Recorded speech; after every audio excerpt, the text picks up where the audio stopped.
Reason series के part 3 में आज हम देखेंगे प्लेट टेक्टोनिक थ्योरी अर्थात प्लेट विवर्तनिकी सिद्धांत।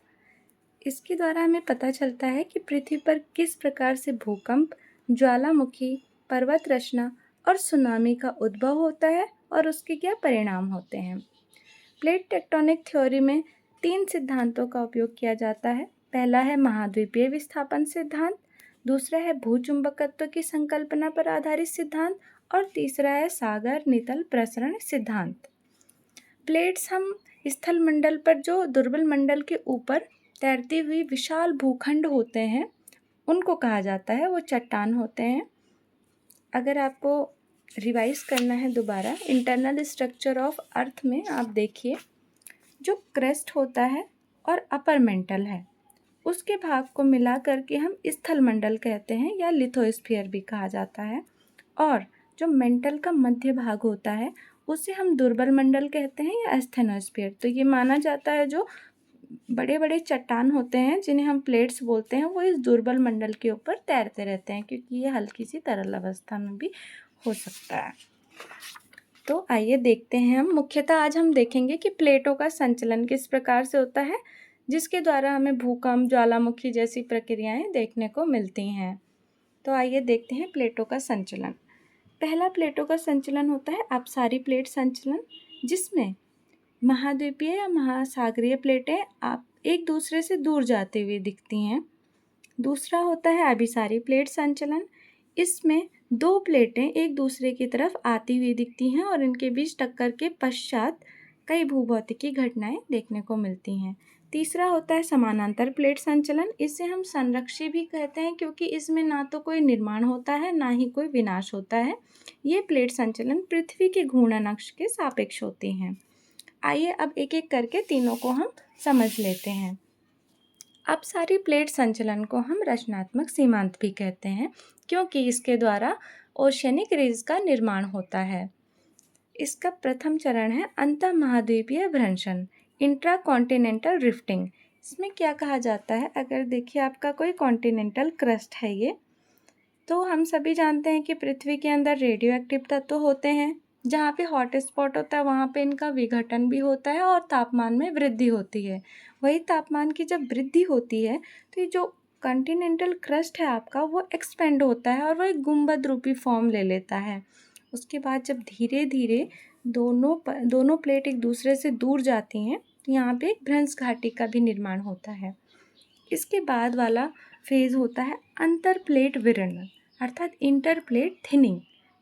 आप समझ सकते हैं, थिनिंग मतलब प्लेट्स एक दूसरे से दूर जा रही हैं। और यहाँ पर अब देखिए क्या होता है, जब सबसे पहले प्लेट एक दूसरे से दूर गई तो यहाँ पर भ्रंश घाटी का निर्माण हुआ।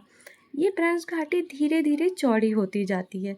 तो जो हम कह रहे थे हॉट स्पॉट पे मैग्मा जिससे हमारा पहले हीट निकल रहा था और वो हीट के थ्रू जितनी चट्टानें पिघली वो धीरे धीरे क्या होती हैं कि इस ओशियन जो आपका ये सागर नितल है यहाँ पर आती जाती हैं।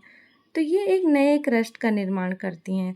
और जब यहाँ पे क्या होता है कि जो अपसारी प्लेट संचलन होता है तो यहाँ पे तनाव मूलक बल काम करता है। वही रीजन है कि यहाँ पे एक भ्रंशन की क्रिया हो जाती है और सागर रूपी बेसिन का निर्माण भी हो जाता है। तो हमें यहाँ पर भूकंप भी देखने को मिलता है क्योंकि जब प्रेशर कम होता है तो मैग्मा ऊपर आता है, लेकिन साथ ही भूकंप भी देखने को मिलता है।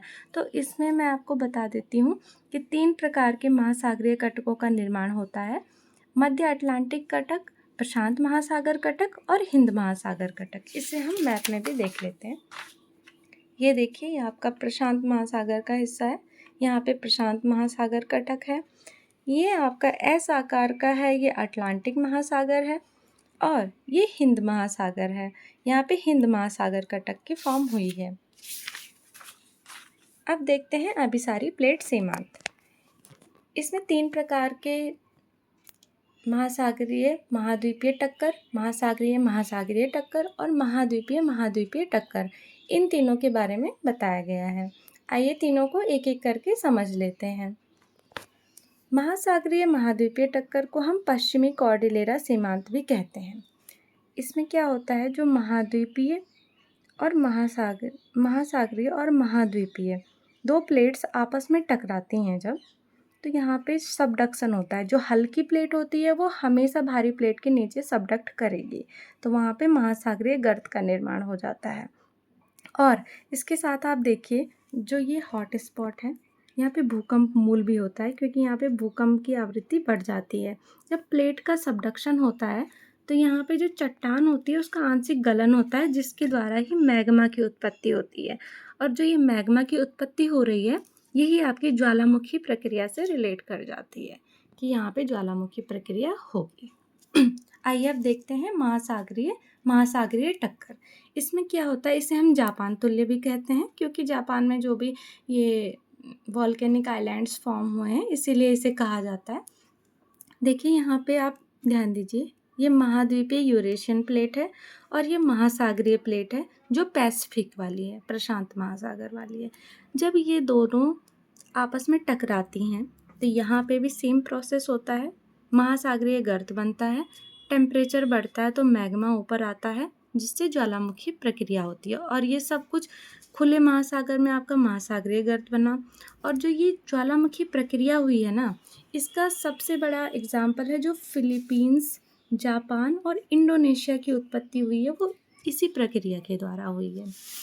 आइए अब देखते हैं महाद्वीपीय टक्कर, जिसे हिमालयन तुल्य भी कहा जाता है, क्योंकि इसमें दो प्लेट्स थी, जो यूरेशियन प्लेट थी और भारतीय प्लेट थी। पहले कहा जाता था यहाँ पे एक टेथिस सागर पाया जाता था। जो आप महाद्वीपीय विस्थापन सिद्धांत आपने पढ़ा होगा तो आपको पता होगा क्या होता है, धीरे धीरे ये प्लेट्स आपस में एक दूसरे की ओर बढ़ती हैं, तो ये टकराती हैं जब, तो क्या होता है, जब इनका सबडक्शन हुआ यहाँ पे, तो यहाँ पे वॉल्केनिक जो एक्टिविटी थी वो नहीं हुई, लेकिन यहाँ पे वलन की प्रक्रिया हुई और ये वलन की प्रक्रिया के द्वारा ही हिमालयाज़ का निर्माण हुआ है। और बाद में आप देखेंगे कि यहाँ पे हिमालयाज़ जो हुआ ये तिब्बतन प्लेटू था आपका। साथ ही बाद में जितनी भी यहाँ से नदियाँ निकली उनके लाए गए अवसादों के द्वारा यहाँ पे नॉर्दर्न प्लेन का भी निर्माण हुआ है। आइए हम समानांतर प्लेट सीमांत की बात कर लेते हैं। इसमें मैंने आपको पहले भी बता दिया था, जो ये प्लेट्स होती हैं एक दूसरे के समानांतर चलती हैं, और यहाँ पर क्या होता है कि कोई भी क्रस्ट का निर्माण भी नहीं होता है और ना ही कोई क्षय होता है, क्योंकि बहुत स्लो प्रोसेस में रहते हैं। हाँ, इनकी जो प्लेट्स का घर्षण होता है ना एक दूसरे से, उसके द्वारा जो भूकंप होता है उसकी उत्पत्ति होती है। तो आज हमने समझा कि प्लेटों का संचलन किस प्रकार से होता है।